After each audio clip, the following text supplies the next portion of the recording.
Ya bandara, ya hotel, ya taman, pokoknya dibuat asik aja. Kamis 18 Juni 2015. Airport Rajiv Gandhi, Hyderabad adalah tempat kami menginap. Kejadian kemarin bukan hanya mematahkan semangat kami untuk menjelajah dan mengeksplor tentang masyarakat India lebih jauh, tapi persediaan finansial kami semakin menipis. Untungnya kami sudah membeli tiket pesawat untuk pulang pergi. Jadi sekalipun kami kehabisan uang, kami bisa tetap kembali lagi terbang ke Kuala Lumpur pada tanggal 25 Juni nanti. Ini artinya masih ada waktu 7 hari lagi yang harus dilalui. Untuk soal makanan, aku dan istriku tidak terlalu pusing. Apalagi ini sudah memasuki hari ke-8 bulan Ramadan dan kami tetap berpuasa. Sahurnya kami cuma makan biskuit keluaran Sunfish rasa coklat dan creamer yang lebih dikenal dengan biskuit Dark Fantasy. Selain biskuit, kami juga membawa makanan pengganti nasi Melilia Greenfield Organic dan sebungkus susu kedelai Melilia, tentu saja dengan air minum kemasan yang kami beli di mesin ATM air. Pagi sebelum matahari terbit, aku dan istriku segera keluar dari area ruang tunggu dan kedatangan yang berada di lantai 1 dan 2 menuju taman bandara yang cukup luas. Di taman tak banyak yang kami lakukan selain memotret, menikmati para pekerja kebun yang kebanyakan kaum perempuan. Namun kemanapun kami pergi, kami selalu dipantau oleh beberapa orang polisi berseragam lengkap dengan senjata laras panjangnya. Mungkin itu petugas keamanan bandara. Aku dan istriku tak merasa terganggu dengan kehadiran mereka yang ada di mana-mana. Sudah biasa.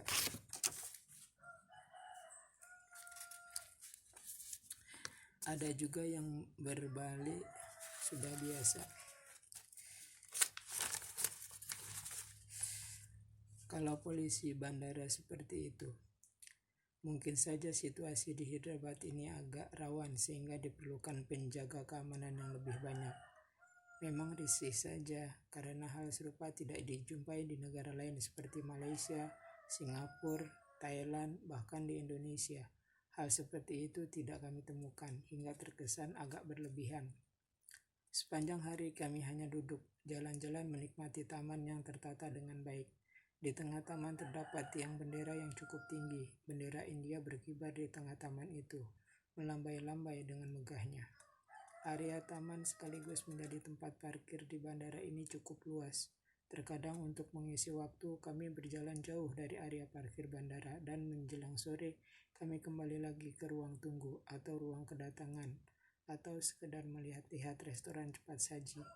Menjelang maghrib, aku berusaha mencari penganan untuk berbuka nanti di lantai dasar tempat para pedagang ditempatkan. Aku menunjuk kue semacam donat.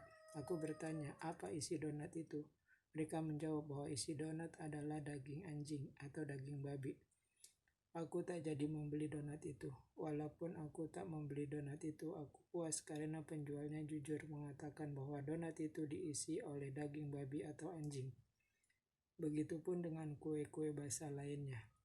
Aku jadi teringat ketika naik kereta api kemarin. Kami banyak melewati peternakan babi dan anjing di sisi kanan rel kereta yang kami tumpangi.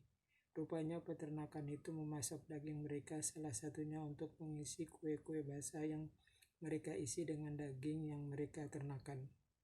Untunglah pada lantai 1 terdapat toko makanan juga yang menjual biskuit seperti yang telah kami ceritakan tadi, yaitu biskuit coklat krim yang lembut dan cukup mengenyangkan apabila dimakan untuk sekedar berbuka puasa.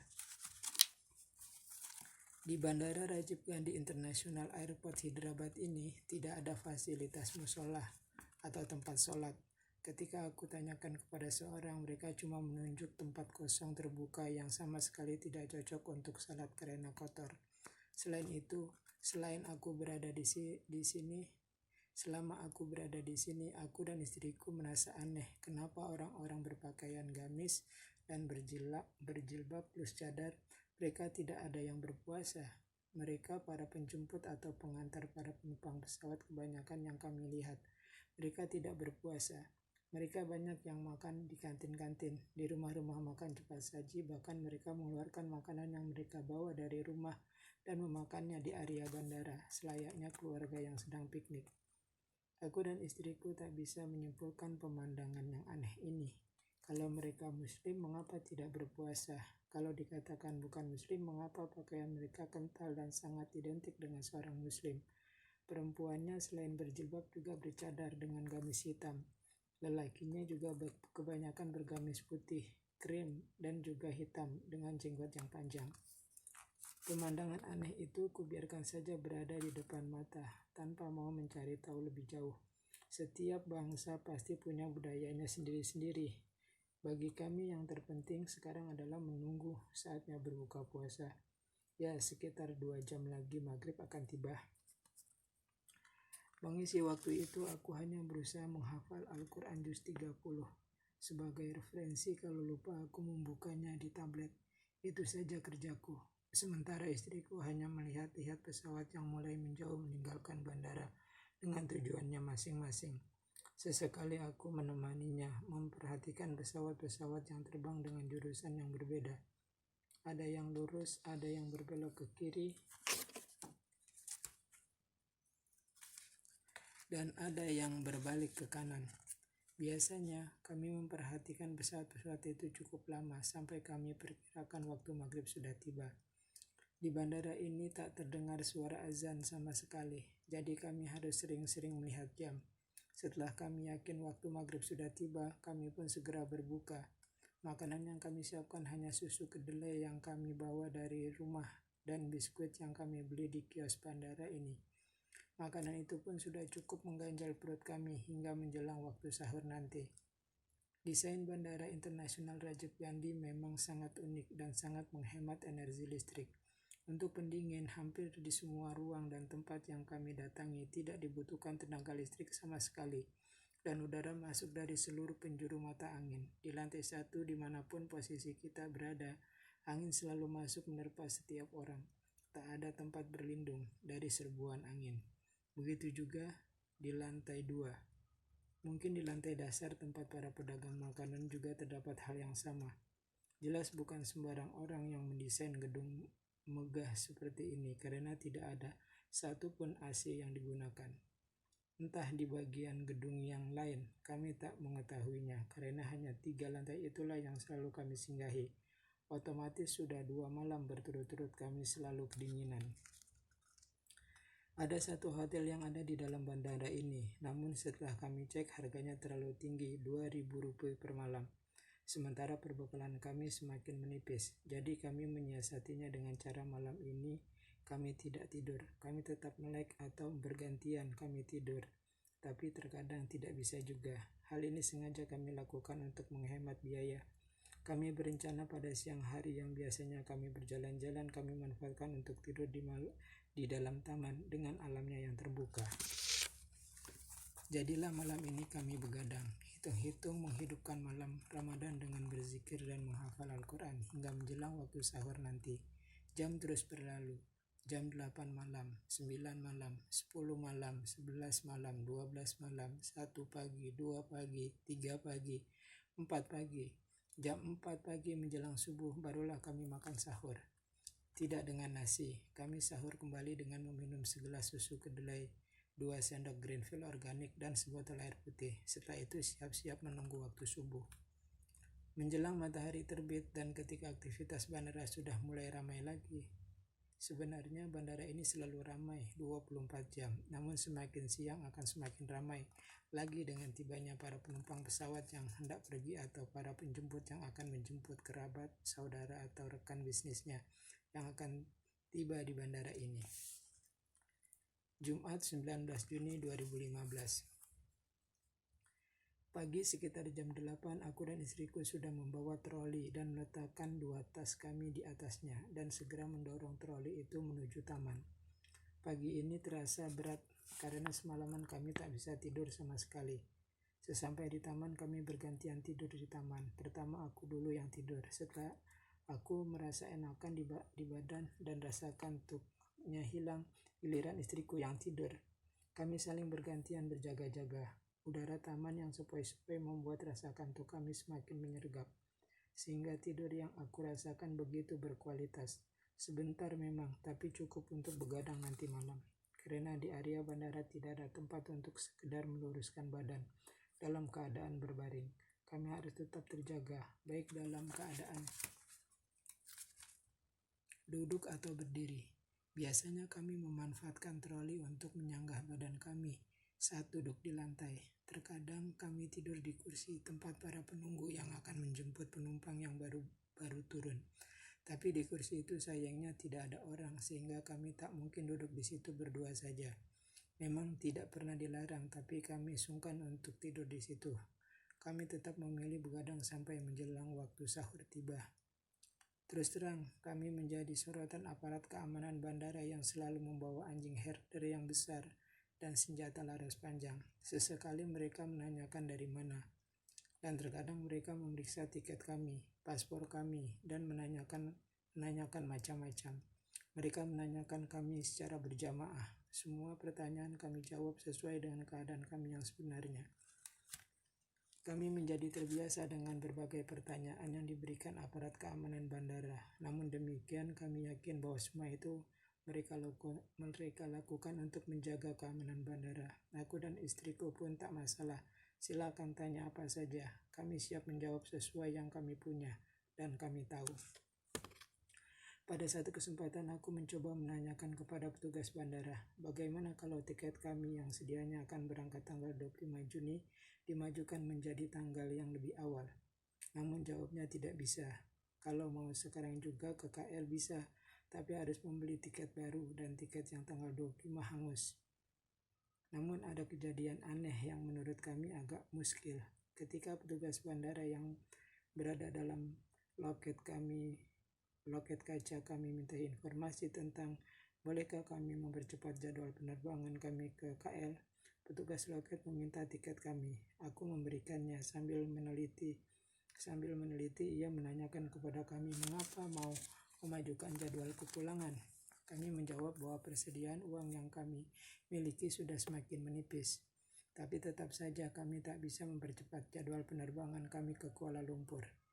Ketika kami akan meminta kembali tiket kami, sang petugas mengatakan bahwa tiketnya sudah diberikan tadi. Aku menanyakan kepada istriku. Istriku pun bilang bahwa tiketnya masih ada pada petugas loket. Petugas loket itu tetap bersikeras bahwa tiket kami sudah dikembalikan. Lalu petugas itu mengatakan bahwa tiketnya tadi sudah berada di dalam tas. Aku pun memerintahkan istriku untuk memeriksanya, dan di dalam tas begitu istriku melihatnya. Aneh bin ajaib, tiket itu ada di dalam tas. Aku pun segera meminta maaf kepada petugas itu sambil mengatakan bahwa istriku memang sedikit pelupa.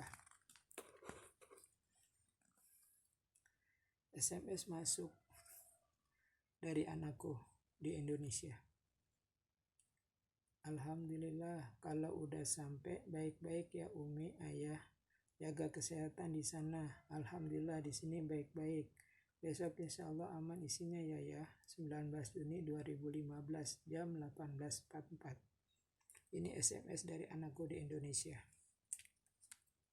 Sabtu 20 Juni 2015. Seperti biasa menjelang jam 8 pagi, aku dan istriku membawa troli dan berjalan menuju taman bandara. Kali ini kami sudah terbiasa, tak terlalu mengantuk. Jalan masih sedikit sepi karena mungkin tadi malam turun hujan, sehingga jalan-jalan di taman agak basah. Banyak bunga berwarna merah yang berjatuhan di pelataran taman. Entah bunga apa namanya dan pohon apa namanya, kami sama sekali tak tahu.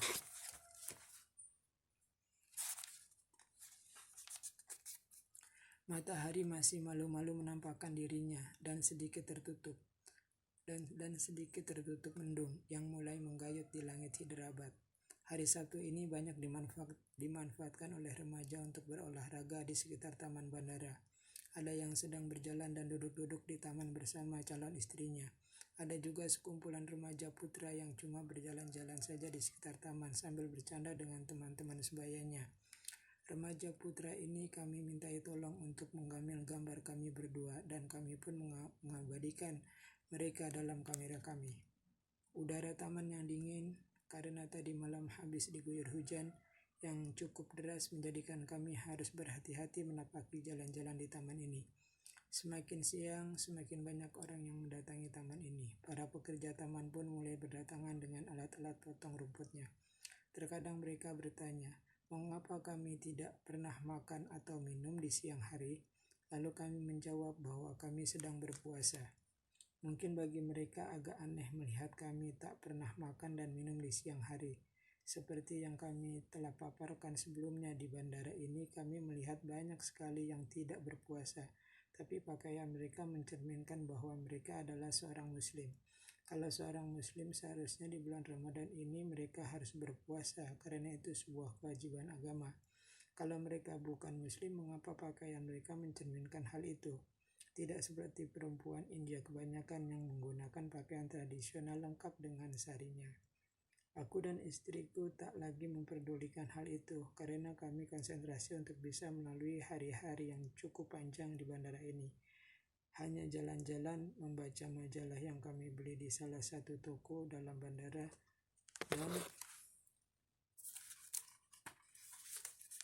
dan lebih sering kami lakukan adalah membeli air putih dengan menggunakan mesin yang tersedia di setiap sudut ruang di bandara lantai 1. Dan kalau badan merasa pegal, kita juga bisa memanfaatkan jasa mesin pijat berupa kursi besar berwarna coklat tua. Menjelang maghrib, kami didatangi oleh beberapa polisi bandara lengkap dengan senjata laras panjangnya. Di antara mereka ada juga yang berpakaian kemeja putih, lengan tangan panjang, dengan celana panjang warna gelap dan berdasi. Sangat necis, sepertinya pria necis itu pimpinan polisi bandara. Mereka datang menemui kami dengan berkelompok. Seperti biasa, mereka menanyakan apa tujuan kami datang ke India ini.